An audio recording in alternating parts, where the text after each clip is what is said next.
right. Video's going. Audio's going. In 5, 4, 3, 2.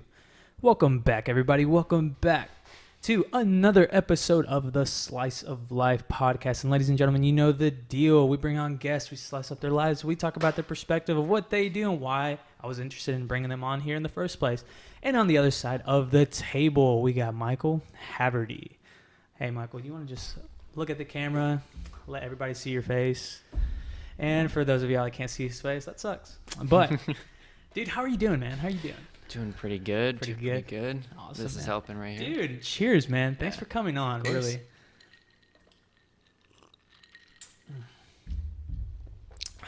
Dude, yeah, we're for those of y'all that can't see, we have some apple juice. Wink, wink. Yeah, we just had a long day of work. We'll get into that here in a little bit. But, dude, how are you doing, man? Like, how was your... The way I started off, especially like how I've been starting with every episode is, how was your 2020, man?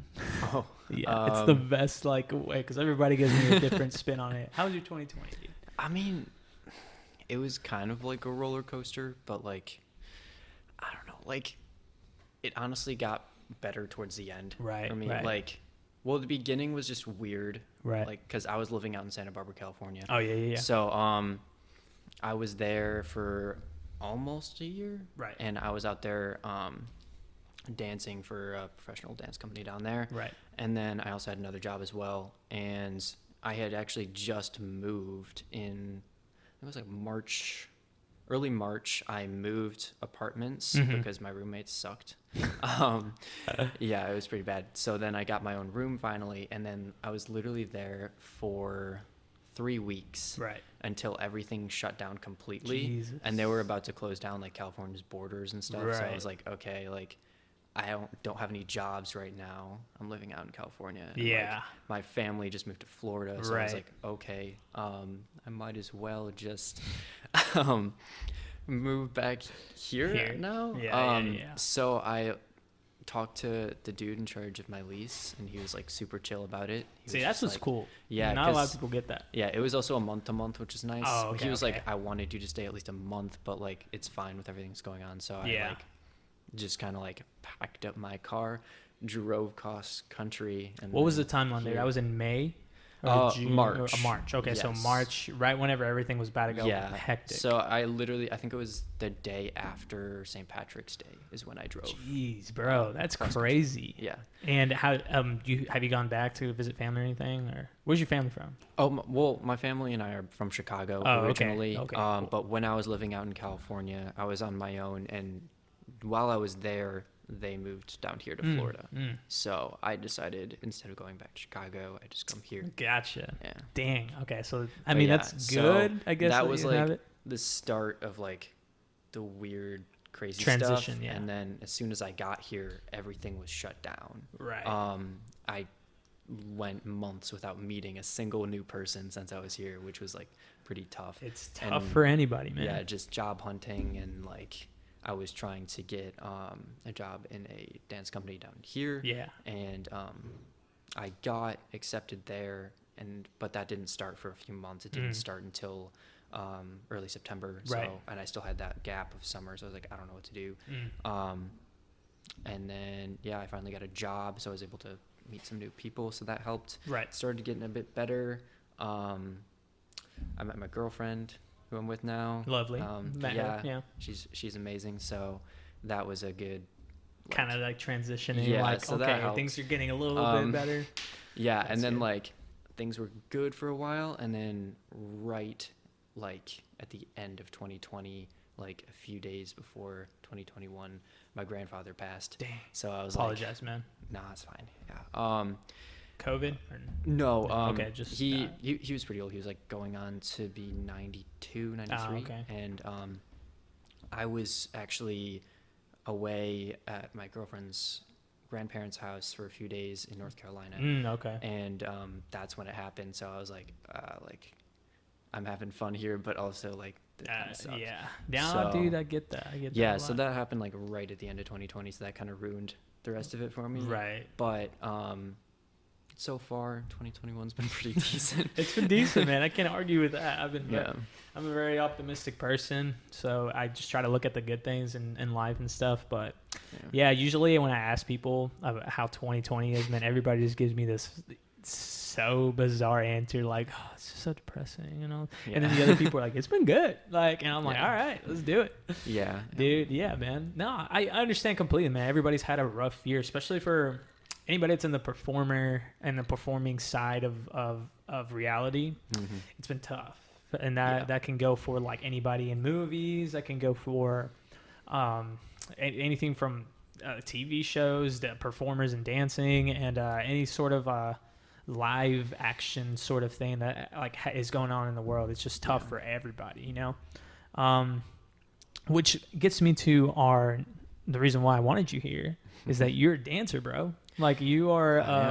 I heard you were my doppelganger, my white doppelganger, and I was like, let me meet this guy.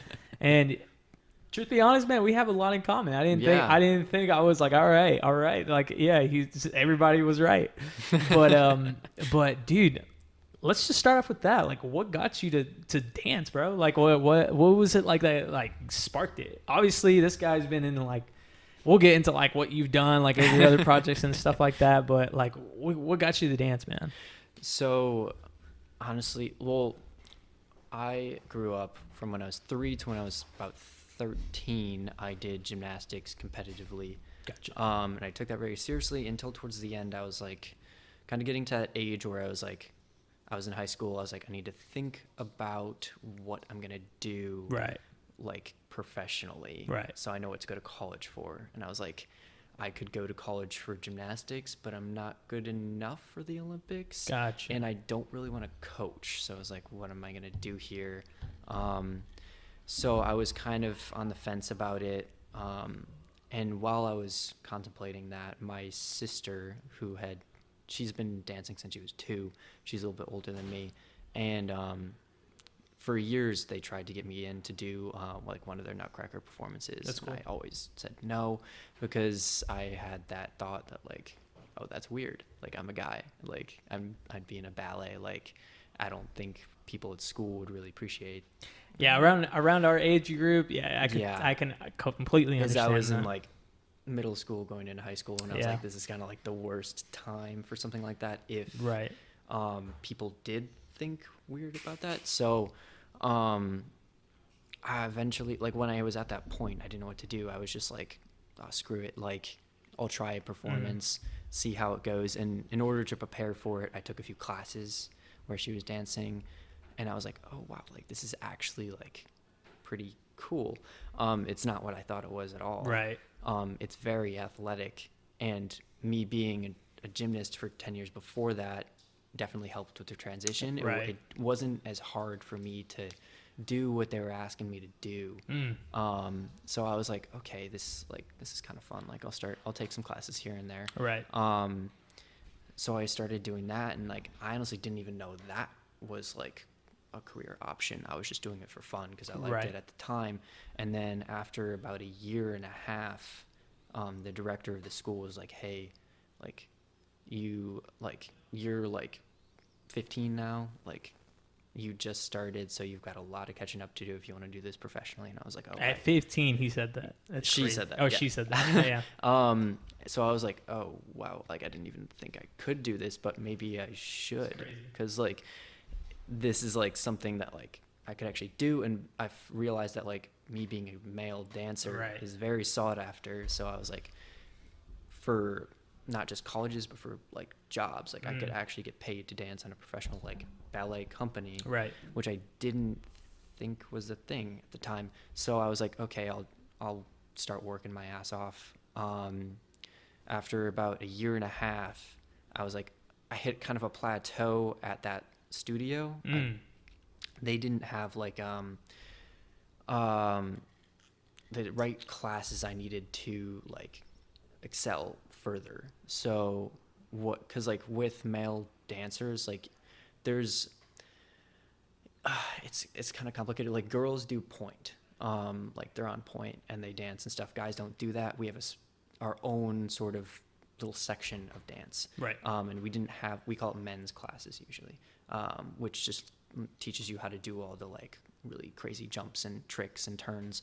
And We're pretty much like the backbone is kind of like how you're saying. Yeah. It, and I mean, keep going. Because I was the only guy at that studio at the time, they didn't have classes like that. Okay.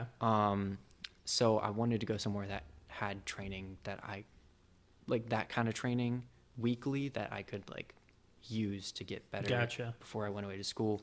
So I started auditioning around for we call summer intensives. They're like 6-week usually summer programs all over the country. Different professional ballet companies do it, where like younger kids can come in and dance there for a summer, get like really intense training really quick, and just like help you improve. It's and also like a crash course. How you're saying it. And like it looks good on like our resumes and stuff when Gotcha. we're trying to apply to companies. Like, oh, I danced under these teachers and stuff and connections and all that stuff. Right. So I was doing that, and I was auditioning for I think it was a company actually in Orlando at the time, and I went to a place called Ballet Chicago for the audition, which is like in the city of Chicago. I was living in the suburbs at the time, so I took the train in, and I was auditioning for the Orlando place at their studios. And then I asked the front desk person, like, hey, like, do you guys have like private lessons that I could pay for and like come here every once in a while just to help with my like men's technique? And they were like, yeah, sure. So I started doing that, and they were like, oh, you should audition for our summer program. So I was like, okay. So I did that. And after the audition, they're like, would you want to come here full time, like full ride, full scholarship? This was whenever you were 17, like 17, 18? I just turned 16. Okay. And they were like, yeah, like we'll pay for all the tuition. Like, that's cool. It's fine. And I was like, yeah, because they had everything I was looking for at the time. Right. So I started commuting into Chicago, which was like an 1.5-hour train ride. Yeah. Every From your day. house, like, or you're going towards there. Right. And I was still in high school at the time, so I wound up. It was too complicated, so I switched to half in person, half online, and then that was too complicated because my like rehearsal schedules are so crazy. So I switched to fully online high school. Okay. Halfway through junior year, and then I just trained there for a while until college, and then I went to the University of Cincinnati College Conservatory of Music for their dance program, which is one of the better ones in the country. I think a few years ago it was rated the 5th or 6th. Don't quote me on that, but best like ballet program for college in the country. That's crazy. And my sister had actually gone there, and she graduated under that program, so I already knew about it, and like I'd been there a few times, so it was an easy roughly transition. A path that you can go to. Yeah. So I decided to do that in school, which is nice because usually male dancers get a good scholarship. So see, I never knew that. That's crazy. Dude, that's awesome summarization of it. Like from like all the way to where you are now. And a lot of that was it your sister that kind of like kind of not birthed you, but like birthed you into it, like kind of brought you into it? Or did you know you were good at it and then you just kind of kept going with it? Or was it sort of like something you saw and you're like, what the heck? She was the one that finally convinced me to try it. And then once I tried it, I was like, okay, this is something I could do. Right. That's actually really fun and really challenging, because if you're a competitive gymnast, or like especially under my coach, who was he was in the Olympics. He's like this really strict Russian dude. Of course, they always are, man. I mean, he was very big on like, it was almost like a military program, to be honest. Like he was very like structure, like he would like sit under a tree for like as long as he could try without moving an inch. Right. He said he stayed for that like 12 hours straight once. I don't know if that was true or not. You just kind of pulling bullshit out of his ass. He was maybe, but he was very strict, and so I was used to that kind of strict athletic program because of gymnastics. That was the gymnastics. That's what I was used to through gymnastics. So and like I realized as I started getting into dance, like it's very similar. It is very strict, especially ballet. Ballet in itself as a technique, well, there's multiple different types, but it's very like strict. Like Right. you give up so much of your life to do it. Like you dance like a couple hours to, like, if you're rehearsing, sometimes you're dancing literally 10 hours a day, and you're doing it almost every day of the week. You give up like so much like family time, so much like friends time. Like so my family went on so many vacations without me, so many they went to like all these cool concerts and stuff, and I could never go because I had rehearsals and I couldn't miss them. It's your job. Yeah. At a certain point now, you kind of made that your job. So I was like, okay, this is my life now. So that's kind of a big thing to give up. Right. But I was so invested that I didn't really care at the time. As I started to get a little bit older, though, the past couple of years, actually, I was like, okay, like I'm graduating college now, and I'm dancing professionally. But especially once COVID hit, like right now, like where I was dancing, like it was like a big, like kind of whirlwind of like what's going on. Like, cause like dancing in person isn't really possible to do while social distancing. No, bro. And you're wearing a mask. So like we tried our best with that, and it was just so crazy. And like, I was also in the process of graduating. I was in my last semester. So I was like, okay, this is just way too much, and I have a job. Like, I can't keep up with all this stuff. And like at this moment in time, I don't feel comfortable with going into this dancing environment. While this pandemic. Because like I have a family, like I have like my girlfriend, she has a family. I can't risk like you getting it. If I got it, like even if like it didn't affect me very much, I could pass it on to somebody else, and I could just keep going. Of course. So I was like, okay, I need to make a decision here. So I wound up actually leaving that ballet company. Because it was just like not a good time for that. And like especially right now, like all of our like performing, as you were saying earlier, like performing arts right now are like almost non-existent. And if they are, it's like the toughest thing to do. So all of our shows were getting canceled because all of our theaters that we had like booked were backing out on us. Because they didn't want us to like didn't want to risk it, basically. Even if we were just using the stage and we were gonna like virtually film it like and like stream it online, they were like, no, we don't want all those people in our space. So they just kept backing out. So we wound up filming in our studio's space, which was like pretty small, and it was kind of a pain. And with all that going on, it was just so much like everything. I was so unsure about like what was happening in there, and like it made me realize that like if something like this could happen so easily, all this pandemic stuff, like how like can I have like a solid career in this? Even though I love doing it. So I decided to think of other routes still involving dance, but not necessarily like a professional like dancer. What gets me, what is the professional side of dancing? Is it the ballet part, or is it kind of, is there like its own genre or ranking? You know, because a professional dancer could mean what? Like, you know what I mean? Well, this is a valid question. I'm just I'm asking genuinely. It's kind of different, like in my realm, because I was a ballet dancer, like I want to understand this because I don't know a lot of that side of dancing. Like, obviously I'm a dancer, but on a different side, which is way different than your side. This is what's like, so respecting for that, but obviously there's a difference, right?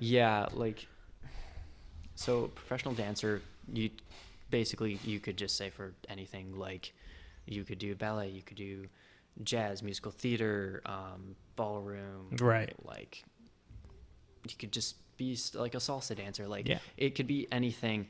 But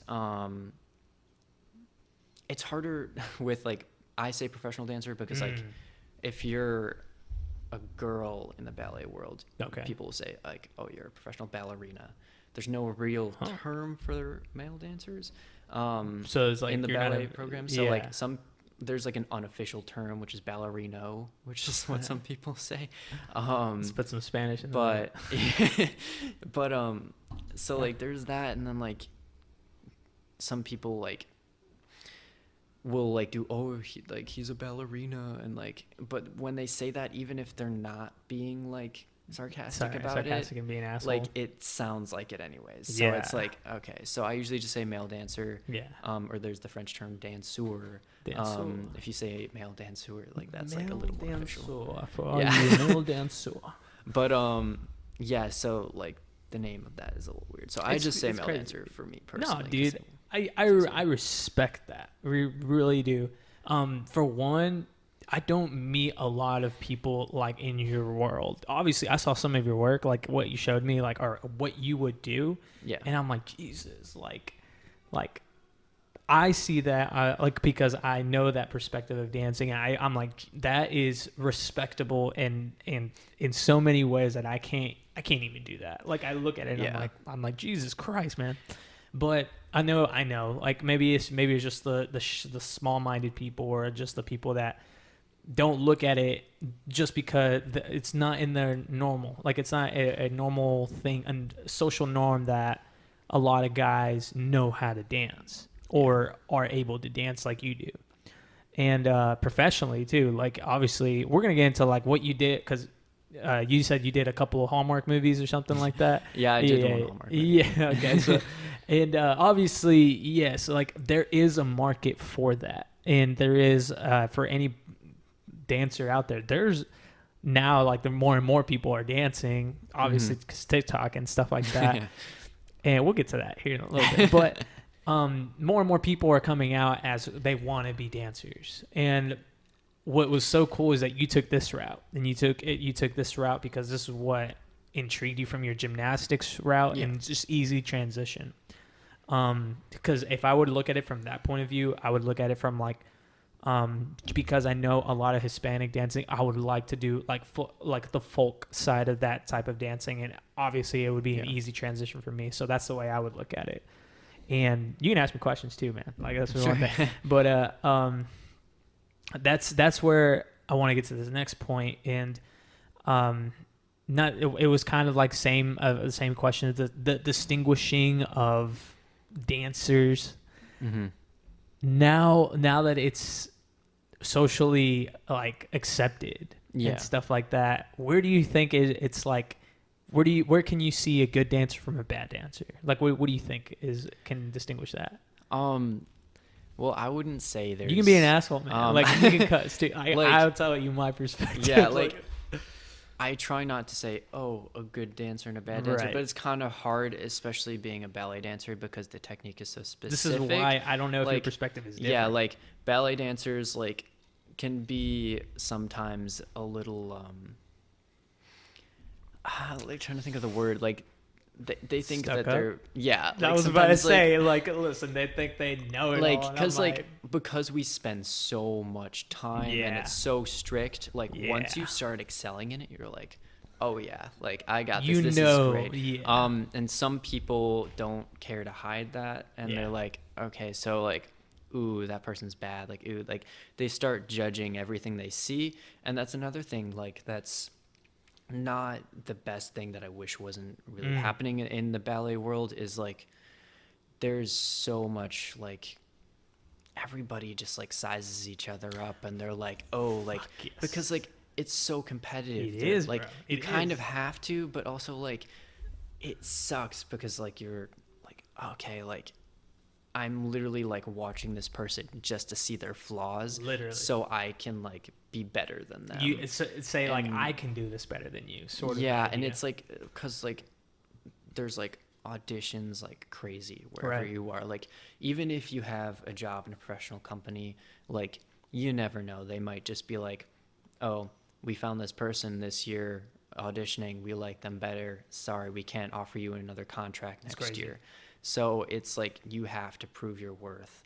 And also, like, along the lines of like the whole like kind of like sizing each other up thing, like it's less so amongst male dancers in the ballet community, but like it still exists. But like there is so much shaming involved. Like female dancers, like in the environments I've been around, like since male dancers are a lot more rare, we don't get it as much as them. But like I've had like directors and teachers that have literally been like, oh, you need to drop a few pounds before you can get this role here. Okay. It's very like For the women. yes. Okay. It's very like Damn, it's unhealthy. I wish you brought like a female friend of yours that was also a dancer, so we can actually get her perspective also. That would be really like, cool. But keep going. she like I've had multiple friends that have dealt with this, and because of that, like some like there's a stereotype in the ballet world, which is like female dancers, like, oh, they don't eat anything. They're very like, oh, like I can't do that because like this, like, and it's kind of true. Not everybody does, but it is common, unfortunately, because of the way people like that, like teachers and directors teach us. Right. They like treat us, but like, because it creates this unhealthy, toxic environment. Okay. And like you feel bad about yourself, and then you start judging other people about how they look, and it's just like keeps spiraling sometimes. And the last place I danced at, luckily, was like less so like that, but like it's always something like ballet is just like, for me, it was getting to be a little too much. Honestly, like I love doing it. Are you saying it from the dancing perspective, or from the male perspective? The perspective of like, there's so much drama and stress in this place right now. Like, oh, so that specific like ballet so studio itself, not just them, but like it's everywhere. I've danced all over the country. And there was the same sort of thing going on. It's always the same. Some are worse than others, but it's always the same. So I was just so fed up with it. I reached a point where I was like, why am I doing this to myself? I was like, I'm putting myself in this situation where I'm like, have to see this every day. Yeah. And I realized it recently because of everything that was going on. I was like, I wasn't feeling comfortable in that space because of all the like, we weren't social distancing. I don't know where these people have been, like sort of a thing. And because of that, it was hard for me to get up in the morning and force myself to drive 30 minutes to the studio and be there.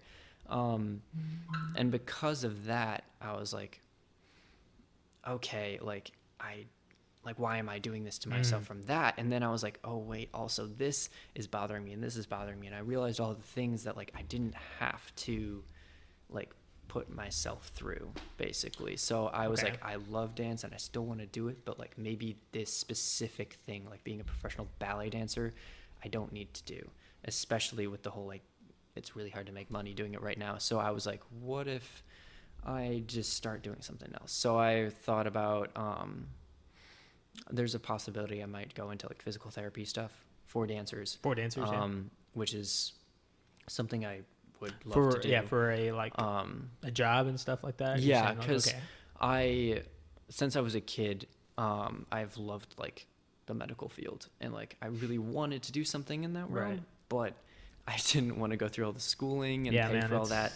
So I was like, okay, so I realized like physical therapy, like you have to do some schooling for it, but it's not like you have to go to medical school for it. You just have to be certified.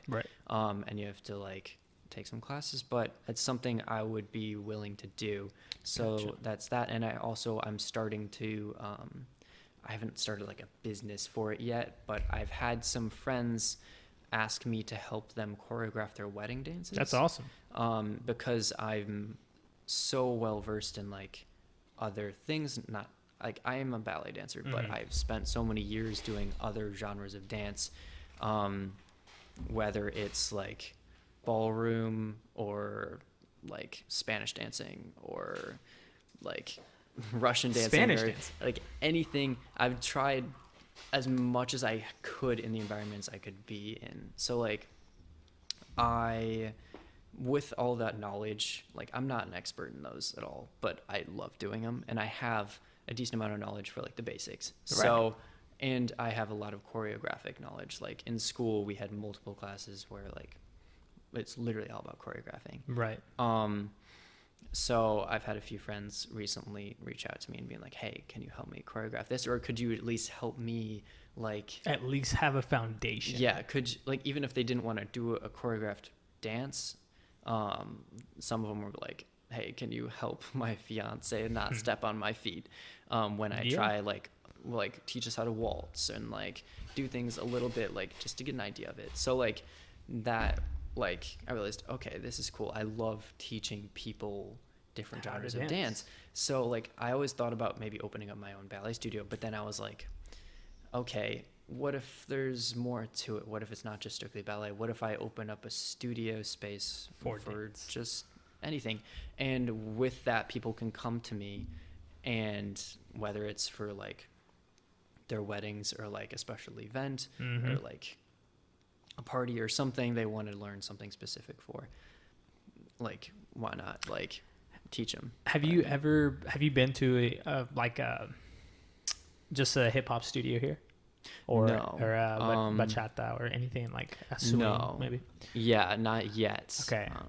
Let me I can already tell, like, you're gonna be like you. I've seen you dance, and I've seen, like, we threw a little congratulations party for a little celebration party for you at the casa, and yeah, man. The more I got to know you, the more I started realizing, like, there's something about dancers that you can kind of, like, pick up, and the way that what I'm trying to really say is that once you understand at least one sort of dance, you can kind of understand them all. And not saying that you will perfect them all, but you can literally go into a new sort of dance and say, yes, like, this is somewhat the steps to do it. Yeah. It's the perfecting part or the style part of it that's going to be a little different. Yeah. And where I was going with that is that you have this, like, already have this foundation where, dude, I applaud you for that, for one. Like, I'm getting excited because I'm already thinking, like, of all these good ideas we can do. And that's just my inner dancer, like, coming out. But man, dude, here's one of the things that I think of a lot, and when it comes to our age, when it comes to how much the fact that the look matters, how you said, even for the female side, it matters. Sorry to say that for all those people. It's kind of like if you're an actor, like, there's some people that just are naturally gifted, one, for looking good, and two, actually knowing how to dance. Yeah. So with that being said, do you think diversifying into, like, let's just say, because ballet, would that be a single thing, or like with a partner? Because it can be both, right? So it's both. It really just depends for guys. Yes, this is why I'm asking. Because I've never seen, like, a male. Because, like, some people it's 50-50. Some people it's more partnering. Some people it's more solo stuff. There's literally, in professional ballet companies, there's, like, sort of, like, rankings. You're hired on as, say, a soloist, which means you only do dancing, like, solos by yourself. Or you could be a principal, which means you could do both. Like, something by yourself, something with a partner. But there is a lot of, when it comes to men, like, partnering work with other women. We call it pas de deux, which is the French word for, like, dancing with, like, two people. Yeah. So it really depends. I did both, like, more, like, pretty equal amounts, but some guys, depending on what their strong suit is, they'll do one versus the other. So this is where I was going with, is that doing both. Do you think that strengthens your perception of dance a little bit more, as in, like, learning different styles, even teaching and instructing other people? Yeah. Because obviously, when I say looks is a big part of it, is you're not going to be just a soloist for, like, you can make it into, like, maybe 25 to 30, but then after that, you're going to have to find a new route to go to, and I think the partner dancing would be the route to do. Yeah. Am I wrong? I don't know. I'm just looking at it from maybe my sort of style of dancing. Yeah. So with ballet, it really just, like, depends. Honestly, like, with ballet partnering stuff, like, I showed you a couple Right, of right, videos yeah, of it. Like, but the guy is like, we joke around saying like the guy is basically just like a prop on stage for the girl, which is kind of true. We're just meant to make them look better. So like, as long as like you have a solid foundation, you know what you're doing, you know what the girl's gonna do, you're strong enough to lift her when she needs to be lifted. Like, it's not as technical, I would say. It is, but in a different way. So like solo dancing, you have to worry about like yourself and stuff. Yes. So I like what you were saying. Like, yeah, I think like that's definitely something that people can like start to fall back on more once they start getting a little less out of shape, like more out of shape. And so like in the ballet world, I'm sure it's happened. I'm not quite sure about, but like I've known so many dancers personally, like ballet dancers that have decided to like do other routes. And they like, one of my old friends is now doing like, she works for this company that just goes out every week, and they just do like a 1920s Charleston-y thing on the stage, and that's like it. So like, and they, like it's like partnering, like Lindy Hop type stuff. So like ballet especially can definitely open up, like you could do any form of dance you want if you're well versed in ballet, because of how strict it is and how musical it is. The main thing is like musicality. Like if you understand music and you do a little bit of dance, no matter what it is, you can pick up other things pretty easily. Like I've always loved music, even before I started dance. And once I got to college, we took some classes about like just like the basics of like music and like meter and like how to like really like know the difference between like the different rhythms, different like all that kind of stuff. So like mainly ballet's a little less vast. Most of our stuff is in like a 3/4 or 4/4 time. Something else. Some things get a little fancy, but not really much. So like, it was nice in those classes. We learned about more stuff, so that kind of opened up more types of music to me. And now that I have more basics of music, I was able to kind of stray off and learn some other stuff. So for those classes in college, like when I had to choreograph stuff, like I was kind of telling you a little bit about it a few days ago, but like I did a lot of like swing, Charleston related stuff, mixing different genres, choreographing and stuff. What got you into that? Well, I've always had like an interest in just old stuff, like in general. Like I've loved old music, old movies since I was like a little bit younger, but I never really got into it until my freshman year of college. And the main thing that happened was like I was watching this movie trailer, and they used which one? It was Kingsman: The Secret. No, it was Kingsman: The Golden Circle. The second one. And they used "My Way" by Frank Sinatra in it, and the way they used it, it just was like, oh, this is sick.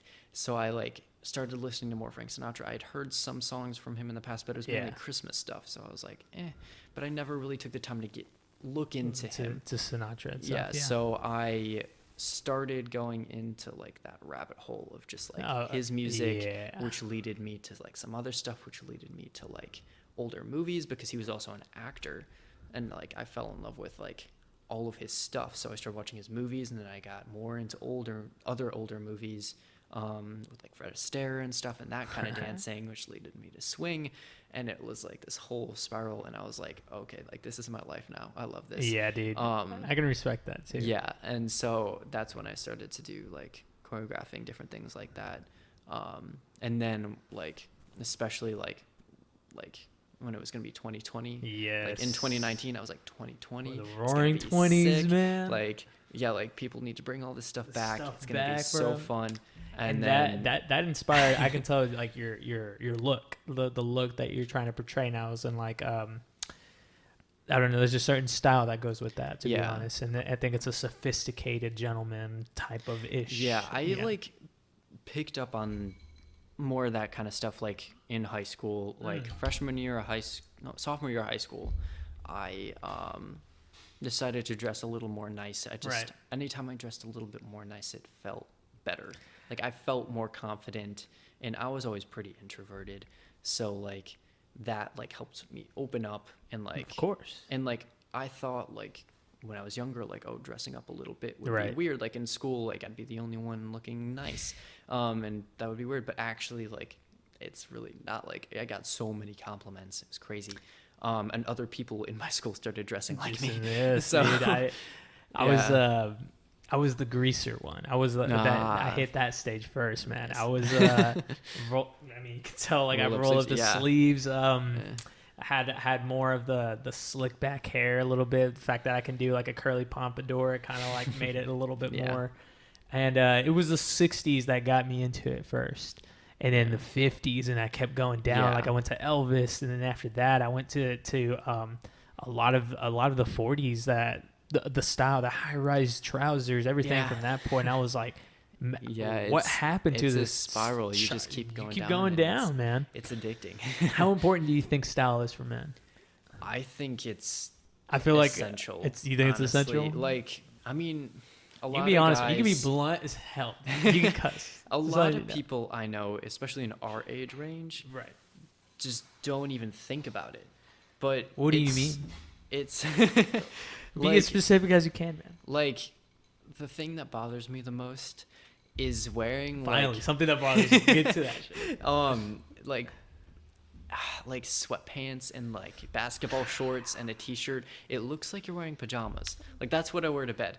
Like I could not leave my house wearing that and feel comfortable and confident enough to just like be like To any- look, yeah, like, to look good. yeah, so like I always like at least like I could never do that even like Right. as a kid. Like I Right. always had to like throw on like jeans and like a band t-shirt or something and Mhm. look more like I'm going out of the house right now. So I always had something, and I had an older sister growing up, so like, Right. she was always able to be like, okay, this is Like what's yeah, in right she'll now. tell you. like I didn't have that luxury. Yeah. I had an older brother, and obviously I've copied a little bit of his it's not the style. same. But obviously the sister, she would tell you Yeah, what because looks good and what doesn't. obviously like more girls than guys care about fashion and Right, style, right. unfortunately. It's dude, that's a stigma I'm trying to like get guys to understand, man. Like, dude, look better. Like you like no one loves like yeah, the gray pants are in. Yeah. The obviously there's times to wear it. It's just to Yeah. overwhelm it, especially to make that your style. Come on, like you got to have a little bit more diversification with the versatility with that stuff, Yeah. and that's what bothered me because I, just like you, I was a trendsetter, as I should say, and I would wear a scarf, bro. Literally Oh. a scarf. Like that was kind of like a freshman year, man. I was Yeah. like wearing this purple shirt and I had this like square, like kind of like patterned scarf, and I was like, I look sophisticated as fuck, Yeah. and then I don't know. I just know I remember getting a lot of compliments from that shit, and from there. It just kind of like you're right, like even the part from dancing, like the fact that you are kind of in this realm that you're not gonna like what other people are gonna say about you, especially if they know like all this other shit. So I always looked at style as being one of those things. Like that's like I was an athlete, so at the same time I had to dress like an athlete with Yeah. shorts. Long stupid socks with the Nike. Yeah. I was like, man, I'm tired of wearing this shit. Yeah. Obviously in college it was more the frat boy look, and I was like, Yeah. God, I can't wear this every fucking day. Obviously it's comfortable, and Yeah. it depends on where you're from, but at the same Yeah. time there was something about style that I just like loved. I loved learning about it. I loved learning like the different types of shirts to wear, how to like if this shirt is like a button up or a button down, it's like all that shit kind of like intrigued the shit out of me. Yeah. So does that ring the same to you? Oh, like when yeah, you- for sure. Like what I started doing, so like I used to do, like I went through kind of a phase, like I did the like black skinny jeans and band t-shirts. It was like borderline emo stage. It's like But- that was in. That Yeah, was in yeah. back in the So like day, I yeah. did that like up to like freshman year of high school, and then I was like, okay, like I like one day I was just like, you know what, I'm gonna try something. So I put on like a button-on t-shirt, sweater over it, went to school, and I was like, this feels good. Like, and I got so many compliments. I was like, okay, that's gonna be my thing. So I did like button down and sweater like every day. So that was like the start. Like I started doing that. So it was a little bit more nice, but that was like my new comfort zone. And then like once I got to college and I started like, I was like, okay, I want to do more. Yep. Like I realized like if I could wear a suit and tie every day, I want to. But with my profession, like being a dancer, like that's kind of a pain in the ass. Like you have to get to the studio, take off a suit and tie, put on dance stuff and get in. Like it was just too much. So I was like, okay, something in the middle. So I started doing like a business casual, like button down sweater, like, or blazers in and out. Easier like, to kind of get it in. And like that was like a good medium. And that's kind of where I'm still at. Like I still love dressing up. I love wearing suits. I like tuxedos. I love going to fancy events and like being like completely extra. Shit, fuck yeah. Like and that's part of it. But yeah, like my day to day is usually like something like more business casual, I would say. That's cool. That's cool, man. I'm pretty sure you watch a lot of like YouTube on this. Who are your people? Who are you? I know, man. I would give you my first three, and, like that I learned from. I've had quite a few in the past. Oh yeah, they changed through your style. Some started getting honestly annoying to me. Which ones? There was this dude. His handle was teaching men's fashion or something. Okay. Or because he calls himself TMF, and like TMF. he's very successful now. Okay. He has so much money, but he had that kind of macho, that kind of douchey fratty vibe. Okay, so and it was just like, this is just like not right. Like I get I'm glad that you're teaching guys like you to like dress a little bit nicer. Yeah. But like it's still only limited to that. Yeah, and like he's also not really like the kind of person I vibe with. So then I like, there's a polar opposite. There's this channel called the Gentleman's Gazette. I know exactly. I know exactly you're talking about, bro. Which is like traditional men's style and fashion, the like classics, the strict dress codes and stuff. Right. And that was just like cool. So it was cool. It's like old gentleman-y stuff, bro. Yeah. Like I vibed with that. Keep going. Yeah. So like I've got them that I still watch sometimes, and like there's some in betweeners I watch. There's what's the guy's name? His channel is He Spoke Style. He Spoke Style. Yeah. Okay. And his name is Brian Sakawa. Okay. He's pretty cool. He does the in-between kind of business casual stuff, right? Okay. But he likes the formal stuff too. Gotcha, so he's more in line with what I like. Okay. So I watch his stuff. Honestly, like I did kind of like a purge of my YouTube's like subscription. So did I. You would subscribe to so many. A bunch rid of that I like didn't watch anymore. Yeah. So like I also not necessarily like clothing wise, but I love like accessories, especially watches. And because of like that, like there's a couple watch channels I also follow. That's There's awesome. a dude named Teddy Baldessar. I know who you're talking about. Yes, he's been on. He's good. He would come on. He would be. I guess it'd be like a featured with like other people. Like I like someone that is well rounded that can teach men a lot about. Yes. So Alpha M. I don't. Obviously he's just gets straight. He's a character, obviously. Yeah. But when he does talk about stuff, he would do his due diligence, and he came on talking about watches one time.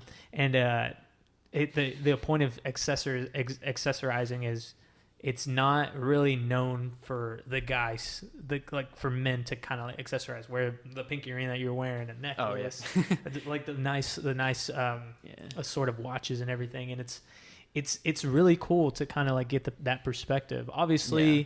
You know, he's just out there. He obviously has to sell a lot of stuff. Yeah. But like those first two channels that you said, I feel like they're very niche. Like obviously it's not. Yeah. Like you were talking about Alpha M, and like the same with teaching men's fashion, or I'm pretty sure that's what he's called. They're very. I don't know like, what I would call him. He's up there though. So like they're very. They like clothing, but they're also like. They like to think of themselves as like entrepreneurs. So they start their own businesses. They do their own, not necessarily clothing, but like just stuff like that. And like that's like a whole other realm. And I like more simplicity, like, which is why I went with like the more strict like clothing channels that are a little more chill, less like like this is a sponsor, this is a sponsor, this is a sponsor, and like this is like, oh, my company, I'm doing this now. And that was just kind of like annoying. Like Are you talking about like the things that they would promote on their channels? Like, yeah, okay, so like, I can understand and some that. of their stuff is great, but So, like, and some of it obviously they're just doing it for the money. But like my family's always been very big on like tradition and stuff. So Right. like, I love the classic styles. Like you were talking about my pinky ring. Yeah. Like this is actually a family ring. This is my family's That's signet cool. ring. Let me see. Can I see? Yeah, it has my family coat of That's arms cool. on it. That's cool. So And it's in reverse, so I can do wax seals if I write letters. that's badass, yeah, man. Yeah, I know. Yeah. It's pretty cool. But like it's literally like simple, but like when most people don't know about it, and like there's a very historical thing behind it. I like things that have history behind it. I've always been a history nerd. So like not just with clothing and accessories, like Just in general. yeah, like you learn how to. I collect like old early editions of different like books. I love old English literature. Charles Dickens is like the best. Like there's a lot of stuff that I'm interested in, Right. but most of it is older, like vintage, like things that have history. Right. Because my family's we're from Ireland originally. My great grandparents like Yeah. came in through like Ellis Island, like the big like boats and stuff, and they like immigrated into New York, and so like I always talk to my grandfather, the one that recently passed, like about like our family history and stuff, and he kind of introduced me to that, and because of that, like I got into like my dad like also loves history and stuff, so that's kind of what like once I realized like all that old movies like music and stuff, and then when the whole dance thing like it all just kind of came together. It kind of like that makes it sense. was just like, oh, this is like who I really am. Like I finally found what like I feel is like me. Yes. I can vibe with that a lot, man. I came from the honestly. Have you taken 23andMe or you no? know? I haven't, because I haven't either. My family is pretty like we basically know everything where we're from already. Yeah, so you know your lineage and stuff. Yeah, so so I don't know. I have yet to like actually, but what I do know is the Hispanic culture, Mexican culture, more precise, is very, you can go so many routes with that. And what I mean is that you can go the very Aztec-y route that's old tradition, very old tradition. And then you get the more colonial Mexican route, which is, that's a stretch per se. Don't quote me on this shit. Like I said, we're learning as we go. But what I started realizing is that I love the Mexican culture more and more that I got older. Like obviously it really kind of got me, and that's like the style, the music, the I don't know, we call it machismo, but there was a whole like gravitas to me that it was literally getting me. And then you get the American version of the Mexican. And I guess I would fall into that category a little bit, that kind of like the cholo, the old 50s, 60s, and 70s sort of Mexican that I kind of like, I love, and I can see a truly awesome spin when it comes to style and music. Yeah. And what's really cool is that now it's a hybrid for me. It's a hybrid for me to kind of ingrain that sort of culture with this new sort of culture that I love. And where I'm going with that is going back into dance, that neo swing.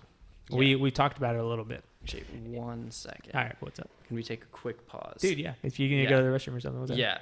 Go. A little too much whiskey. No, you're good. You know where it's at? It's a second door. You know where it's at right there. Cool. I'm just going to keep talking to them because. Yeah. But neo swing, also known as electro swing. If you've seen my other videos, you would know what that is. It's a mixture of what is it? It's a mixture of old-timey music that they put a techno-ish beat to it. David, what is sort of like neo swing to you? Like electro swing? Is it like a hybrid? Are you asking me? Yeah. Yeah, it's a hybrid. Do you think a lot of music is like being hybridish? Like they're just getting a lot of like. Dude, definitely music today is definitely like a mix of a lot of things. Because look at rock and roll. Yeah. Rock and roll right now is really mixing into EDM. It's kind of and it's trendy. Because like, look at the most popular rock song right now is "Popular Monster" by Fallen in Reverse. Right. And it has both into it right now, and it's literally my favorite song currently right now. So I think, yeah, hybrid definitely changing music. Look at Machine Gun Kelly. No, I mean that's what I'm saying. That gets to my point, which I will get back to it. Obviously, he makes a good point with Machine Gun Kelly. Like, there's a lot of music now that it's getting into its own little subgenre of music, because obviously the staple was rock. Rock was a genre in itself, but in that genre, subgenres tend to kind of coexist with that. And neo swing, electro swing is a sort of subgenre hybrid that came along with that. And what I really appreciate it is the fact that the style of music is still sort of holds to its core, even though there's a lot of traditionalists that think otherwise. A lot of people don't like that sort of idea that things get into a hybrid. And he's back, but there's this new sort of and me and you kind of talked about it, and we're gonna delve into this pretty soon. I want to start having these projects with you because these are gonna be really cool. What's your take on neo swing, electro swing? How do you the best summarization of what do you think that is? So first, like, I think calling like electro swing specifically sounds like it reminds me of like EDM music, like that kind of stuff, but it's really not. It's not. It's more like traditional swing. Like, yes. I put it as like remixed swing music, but not in the realm of like what you normally think of like remix stuff. It's still very like, because in order to do swing, it's a very like specific, like structured like tempo in the music. So you can't remix it too much because you're gonna throw it off. And I think I'm gonna disagree with you there, man. You do? Yes. And the reason I say that is because maybe you're just thinking of like Lindy Hop per se, but where would be the line for swing? Like, where do you think is considered the line? It depends because each one is different, but like what kind of like the point of what I was trying to get at was like, when I think of like remixed music, okay, I think of like crazy DJ all over the place switching songs and stuff. It's not really like that. No. But yeah, I mean, you can change it up a bit, right. Like tempo, especially up, down, like make it faster, make it fast. Okay. So make it more fun. But like that's switching the meter entirely is not.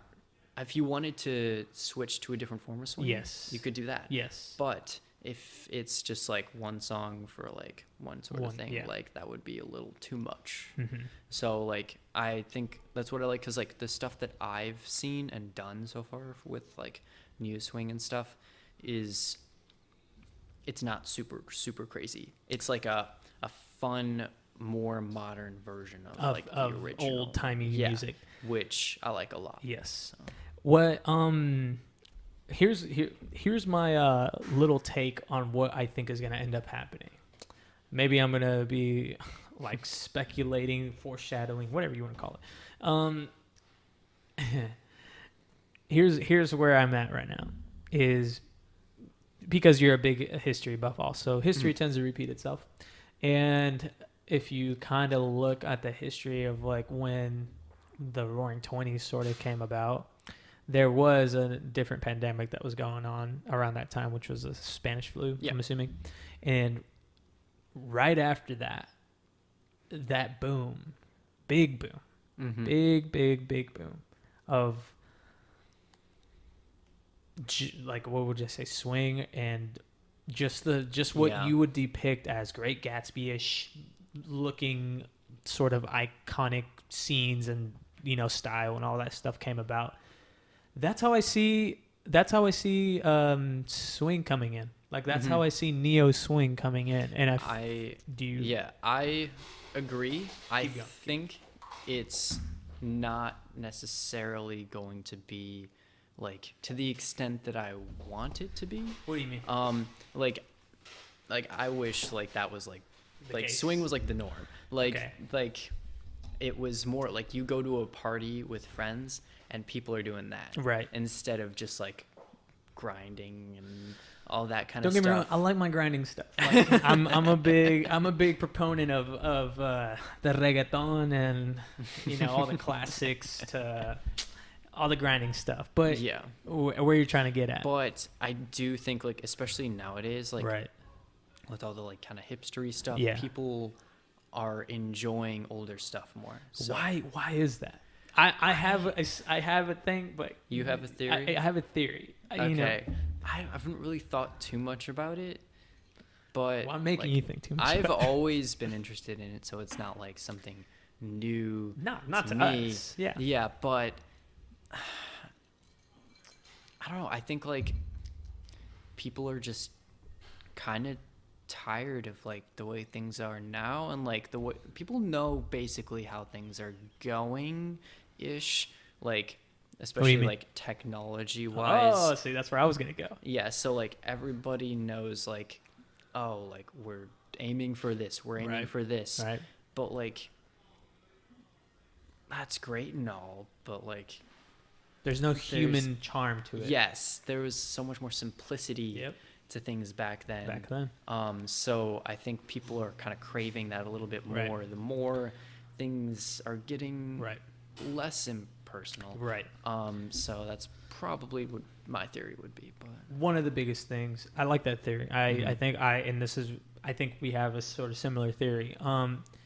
This is more of an event. Anybody that says they hate country music, they can kiss my ass because, for one, there's a big simplicity to country music. Obviously, yes, there's some poppy-ish, disgusting country out there, but there's something about country that screams simple life and simplicity that that country does it best. I think I hate saying it that way, and I'm not a big proponent of country, but yeah, I do enjoy country to an extent, and that's a good example for me. Where I'm gonna go with that now is just like the whole idea with technology. You're right that I feel like it's doing more harm than good. That a lot more people are losing that idea to be human, to enjoy music. Not even music, bro. They like we just saw WandaVision yesterday, and I mean the whole gray and black thing that just screamed like Saturday morning, ideals that makes me feel warm Yeah. and comfy inside. And that's where I was going with, is that I feel like music screams to those people that are clamoring for that stuff, that are clamoring for a little bit more like I just need something to make me feel home, like at home. And I don't know, I don't know if dancing is political or not, but I mean, if it is, God fucking forbid. Everything is slightly political, political, unfortunately. But, yeah, And I do think dance is probably a little more less so than most things. I'm so Yeah, thankful that you agreed. because it's like it's about expression. It is about more than expression, anything man. else. I And- mean, politics will always enter into Right. it, but Well, music, I mean, like singing and stuff. Obviously, there's it's politicized, I think. But Yeah. dancing, I don't think so. I don't think 'Cause there's no form of. honestly, dancing is like out of a lot of the art forms, like Right. performing art forms, it's used in other things, but like dancing as a thing itself Right. is kind of on It's- the bottom rank of yes. things. Like Yes, I agree. acting is like at the top because of all of like all the entertainment stuff, movies, television, Yes. and stuff, Yeah. and then musical theater is probably a little bit below it. People used to not really like it that much. I Yeah. mean, like a lot of people loved it back in the day, and then there was a brief period where people were just like, eh. And Yeah, that's it. then now people are starting to really love that again, which has dancing in it, but it's like, it's like everything. It's Right. acting, it's singing, it's Right. and then dance in itself, people think of it as something to add to other things. They don't Mhm. think of it as a thing itself. Right. So like, yeah, I think that I wish it was a little bit taken more seriously. I would say necessarily not like Oh, as to in put being more to put seriously, up there. but Yeah, like yeah, yeah. but like people thought of it as more important. like as important, I guess, as like the other things too. Maybe I can make that same thing if I want dance to be my whole world.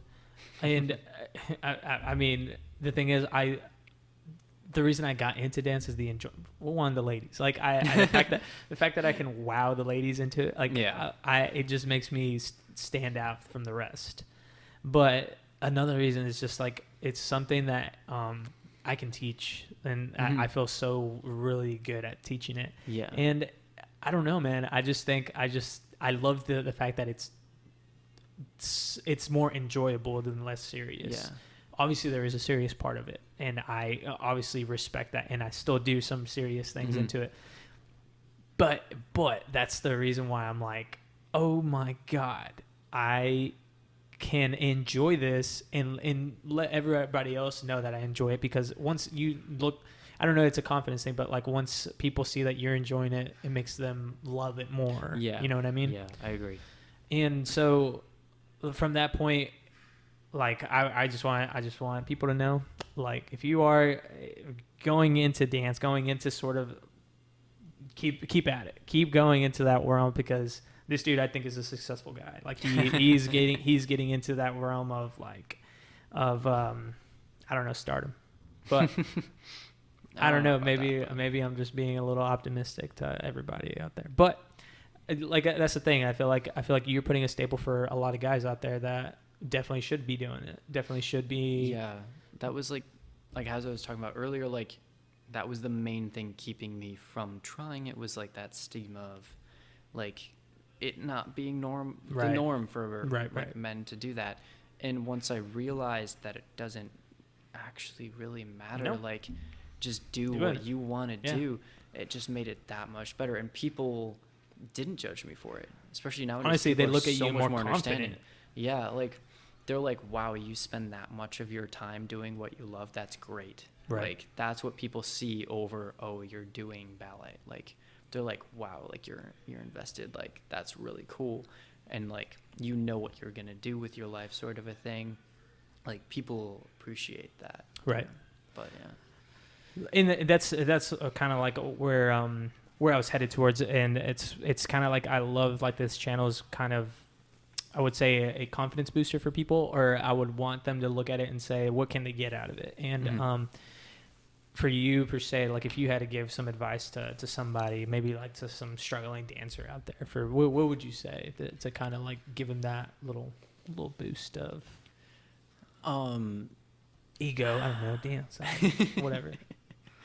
I would say if anybody who's listening right now is at that point where like I was, where you're like, you're worried about what other people think or whatever, like it's easy enough for someone to say, oh, like that, it doesn't matter. But like it does to some people. Like they're genuinely worried about that sort of thing. And like I like do know people, like friends of mine in the past that have danced, that have dealt with some criticism and stuff. Right. But part of it was because they didn't just like, I'm trying to think the best way to describe it, but like you can do something, but if you don't do it,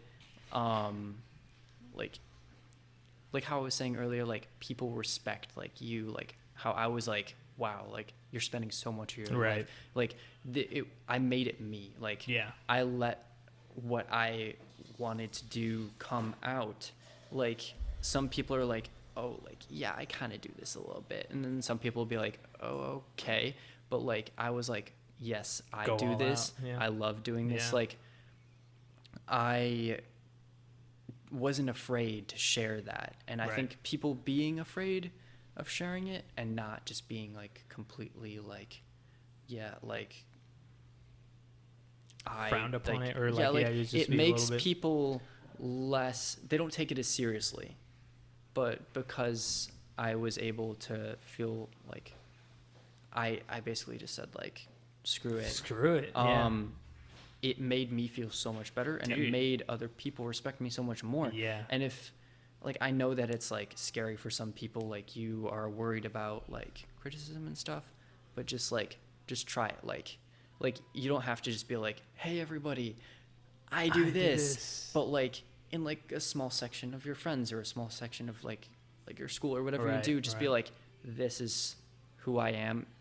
Test the waters, and then you'll feel more comfortable, and then you can keep going. Like you'll realize it's really not as scary as you think it is, especially nowadays where like people are so much more accepting of things. 100%.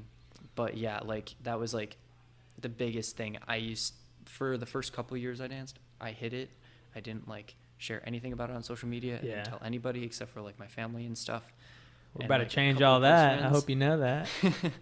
And then once I hit high school, I was just like, that was when I was like, you know what, screw it. I remember the exact moment, like I was on my Facebook page and I was like, I really want to like this thing and share this thing. But I was like, but if I do, people are going to be like, wait, why did you just share this thing about ballet? That's weird. And I was just like, screw it. And I just like hit it. And then like, I was like, fuck it. And like one person, I think, came up to me in high school and was like, you do dance? That's weird. And I was like, what, you have a problem with that? Like, why? And they were like, oh, no, it's fine. It's cool. Like, I wasn't like confrontational about it, but I was like confident You're trying enough. To stand up to your what you're. Yeah, I was like, want. why do you think it's weird? Like, I was standing my ground, and he was like, oh, like, no, yeah, it's fine. It's fine. So like, dude, I think just confidence is everything. It's everything. Honestly. I totally like, agree with do that. Do what you want to do, be confident about it, and like things work itself out. Like. You heard it there, folks. And the fact that you will enjoy the rest of those perks, because your Hallmark movie for one, like, dude, that's one thing that I'm not gonna just be like, oh, excuse me. Not everyone gets the chance to be in a movie, and that's what I mean. Dancing got you to that. That's why I was like, talk about that a little bit, just to see. Yeah. So basically. So my dad is a professional actor. Like he wasn't always like, he didn't until like 7, 8 years ago get into it. But so he had some friends who ran their own like stunt business. Like they did all the stunt double stuff for like everything in Chicago, basically. And they were like, oh, you should do this thing. Like I have some connections, like get you some minor like background roles and stuff here and there. So we started doing that. And he was like, oh, this is really cool and really easy. Like, you should try this, Micheal. Like, and then his thing picked off. He started doing commercials and things, and he's more further along than I was. But he was like, yeah, it's easy money. Just try it. So I was like, okay, yeah, it's kind of cool. It's like I'm being on film, even if I'm in the background. Like, it's fun. I get to see how they film things and all this stuff. So the first few things I did were just like basic, normal background stuff. I was in the first episode of Ozark, that Netflix series. I'm definitely gonna get people to know that was this the guy first, was in Ozark. That was the first thing that I ever did, and it was like literally just a split second. You see me walking in the background on screen. It's like the least climactic thing like you could do, but it was fun. I got to see how it is. You were on there. Yeah, and I got yelled at by Jason Bateman, the main character in there, because I didn't know what I was doing. Yeah. So like. They teach you in movies and stuff that it's like, okay, action, everything starts. Yeah. That's not how it is. No. There's like so many other things. And like, if you're like a background actor or in like the main thing, like your featured role or like one of the main characters, like everything starts when they say background and then they say action, which is when it starts. So I was like, I started walking on action instead of background, and like I messed up the first 2 takes and then they were like, wait, someone messed it up, they're moving wrong in the background, and he was like, god damn it, like who's messing this up? And I was like, funny. Oh, crap. What did I do? Because we also had to keep stopping because we were filming in Millennium Park in Chicago, in the middle of downtown. There's like trains going by, sirens, like we had to keep stopping and restarting. And it started raining, and like apparently it was already like 6:30 in the morning, and he'd been filming hours before that. So he just like screamed, and I was like, oh crap. That was me. Funny, dude. Because I had someone come up to me and they're like, yeah, you need to stop this. Like, this is what you're supposed to do. And I was like, oh, okay. And after that, it was fine. But like, that was like the first thing I did. Ozark. I did Ozark. I did a lot of little background stuff on some other things I did. It's this Netflix show called Easy. Easy. Which is a really it's kind of like a raunchy show. So like, if if People you're not love a ready little for that, raunchiness. like, don't watch it. But it's cool because thing about the show is like they give the actors like a general idea of what to do, Right. but there's not a strict script. It's most of it's Huh, improv. that's crazy. So yeah, And that's a show? yeah, it's Okay. on Netflix.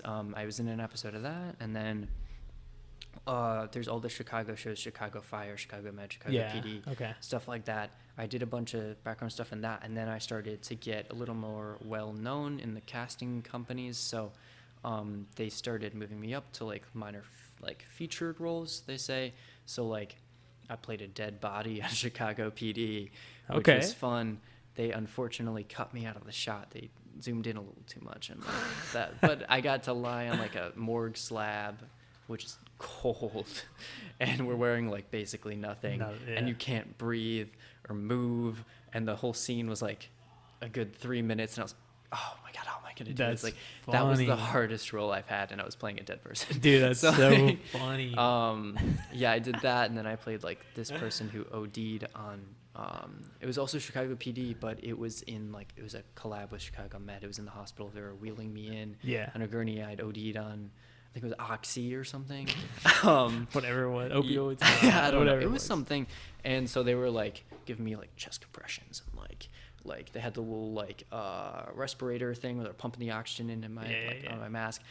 So that was fun. Dude, is that not surreal to you? It Like is, this, the fact yeah. that you're on stage, like not on stage, just on the filming like- side of things. That's like, for Yeah. me, I think I'm like, I don't know what to do in that situation. Yeah, like for me, like part of it is like, yeah, it's super cool that I've done this, but also like You're saying it so nonchalant. That's why I'm Yeah, like kind of like, what? because the fuck, like bro? I know people, and especially like my dad, who's done even more. They're like more featured, and they're more like they have speaking roles. They're like important characters. I'm like, Yeah. oh, this is nothing compared to what they do. So like But I compare still. myself to that. But yeah, if I were to compare myself to just like most people who haven't even had the opportunity to do that, That's, yeah, what I'm s- that's a pretty lot crazy. of people. That's what I'm. But that's, yeah, and then like there's a thing like the casting companies like they found out that I was a dancer. Right. So like how we were talking about my like, Hallmark movie, like they were looking for dancers. Okay. So I was like, hey, yeah, I'm available. And they were like, Perfect. great, yeah, you got it. So I was like, all right, cool. So it was pretty basic. I wasn't doing much, but it was super fun. The movie is called The Perfect Christmas Present. They play it a couple times a Happy year. Christmas. And basically like a brief synopsis of the movie is like it's about this guy whose job is to like find people, like people go to him to find the perfect gift to give someone that if they Okay. have no idea what to do. This person, it's kind of creepy because he basically like stalks them and figures out what they Right. like, and then he's like, okay, give him this. But it's also It's a a Hallmark romantic movie? movie. So like yeah. But basically, like in the beginning and the end of the movie, they have a bunch of like, it's like a montage of gifts he's helped people find. And my scene is like, this old dude, I guess, came to him and Right. he was like, I can't figure out what to get for my wife.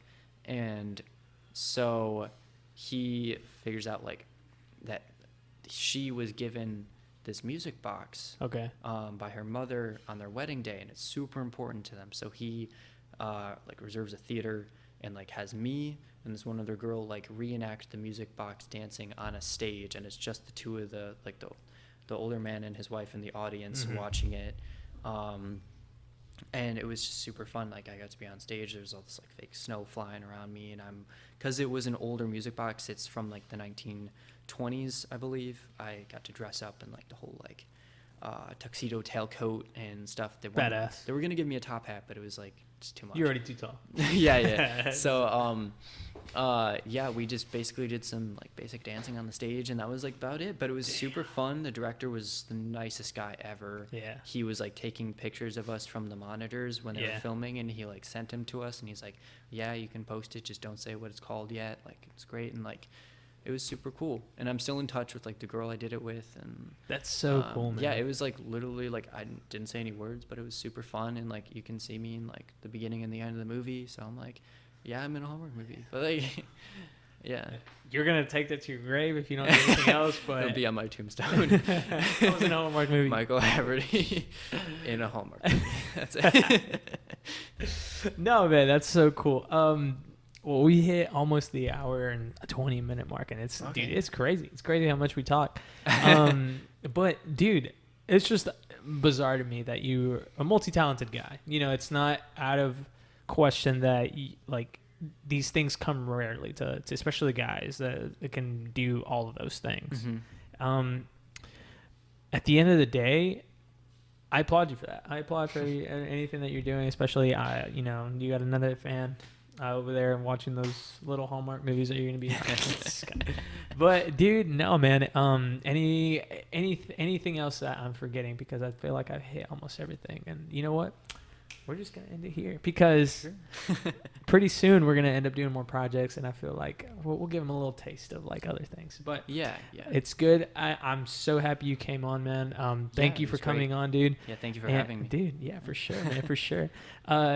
Ladies and gentlemen, this is Micheal Haverty. I will put a link down to a lot of his other stuff. But Micheal, where can people find you? What's like the best way that they can reach you, or you know, stalk Find me, you? reach I don't me, know. stalk me. Yeah, I don't know. I don't know. I honestly I would say social media, but I don't post much. I'm hoping that changes soon, and like when we start collabing and doing some dance stuff, Yeah. I can post that and 1000%. do some other stuff. But yeah, I mean, like I have an Instagram and stuff, but most of it's private. So I mean, Okay. you can like add stuff in the links or whatever if you feel. Well, that's Yeah. what I'll do, ladies and gentlemen. I'll put his social security down, you know.